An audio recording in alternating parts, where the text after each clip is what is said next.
I'm here in Cornwall on the beach. I'm not sure if the sound of the waves might be too much for me to be heard, but I'll give it a go anyway. I'm just thinking about consciousness still, partly in relation to Matt Thou Art That's video, but also to Alma Farag's video and also Gary's video that is on the Do Not God channel.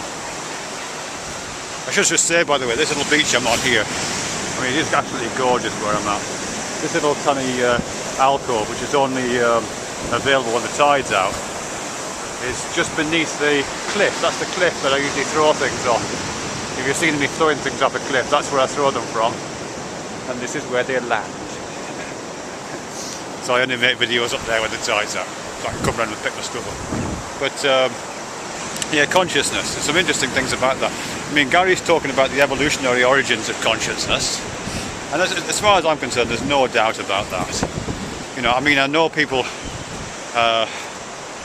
still talk about it as if it's a primitive, it's a kind of monist understanding of the universe that has at least the raw material of consciousness in it, but I'm sorry, I just don't buy that. Maybe that's the case, maybe David Chalmers is right.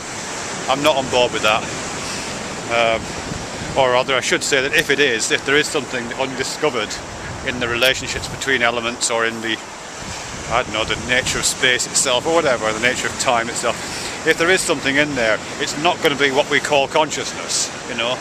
It's not going to be the stuff we call consciousness, because our consciousness, as you say, Alma Farag, is always about relation. You know, it's always about in relation to something. It's relation to our feelings, our perceptions, our memories, our desires, our hopes. It's entirely bound up with the being of human. So whatever, you know, if there was some as yet undiscovered and possibly undiscoverable property of space-time which allowed for the formation of consciousness, it isn't consciousness, it's something else, I think. And so we might as well be talking about matter. It makes no odds, really. But one thing's for sure, I think, as I'm with Gary on this one, in that what we call consciousness, which isn't to say there isn't precursors, but what we call consciousness is an evolved property. It's something that's arisen, and you know, there's plenty of documentation of this stuff.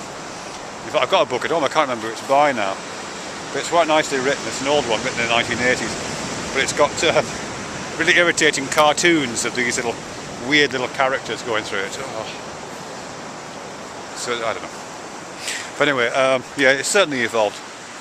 The questions I would ask, I mean, yeah, the problem that always arises with all this stuff is, you know, why is consciousness conscious?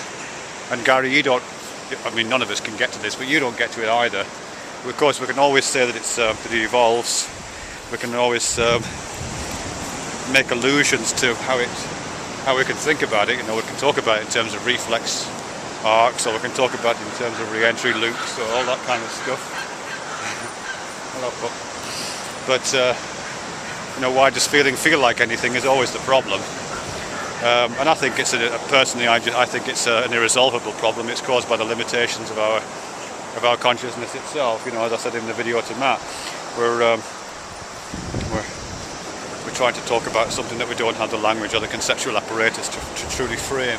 So whilst we may be able to talk about and provide a full explanation, I suspect, as Minsky says, as Dennett says, we might be able to form a full explanation of it, but it's never going to feel right. It's never going to feel like we have kind of got it, because we haven't got the gotting apparatus, you know, we haven't got the stuff to do it.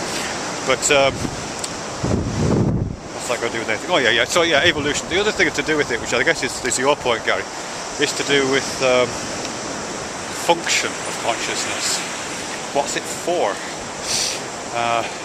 And this is also something that the modern mystic said, you know, ages ago when he was making those videos about it, you know, before it got a bit silly. He was talking about it as a kind of screen on which things are projected. You know, the cognitive processes go on and project onto this screen. And I've just asked him, you know, does it act as an input for the kinds of processes? And he said yes in his mind, his thinking. And I don't know, you know, I don't really have an answer to it myself. But it's something. Is consciousness doing something that couldn't happen anyway? I haven't a clue. I suppose there the question is, you know, is it an epiphenomenon? Is it just the steam above the factory? Is it just the glow from the non-conscious processes that are taking place? And it's kind of arbitrary whether we're self-aware or not, or whether it has to actually be conscious in order to do something. Again, I have no idea. I'm assuming it has some kind of function, but I don't really know what that is. You know, I mean, that's the hard problem of consciousness, isn't it? You know, why does consciousness feel like anything? Why does thinking feel like anything? Why does it have to feel like it? It doesn't have to. No. Again, I think that's a limitation of consciousness itself. You know, we're not as smart as our brains. Our brains are smarter than we are, and you know, we can't get them. We can't get to them. We can't emulate those bigger machines or something. What else? Alma Frag, you did this thing with the Sleeping Beauty hand. You didn't call it the Sleeping Beauty hand. That immediately came to my mind. If you don't know what the Sleeping Beauty is, do a little search for that, which I may use actually in this talk on pornography I'm supposed to be doing.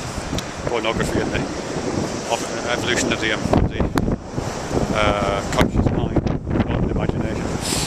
But I mean, to me that's another indication that you know, we could turn off parts of our consciousness. Our consciousness seems to be coterminous with our body.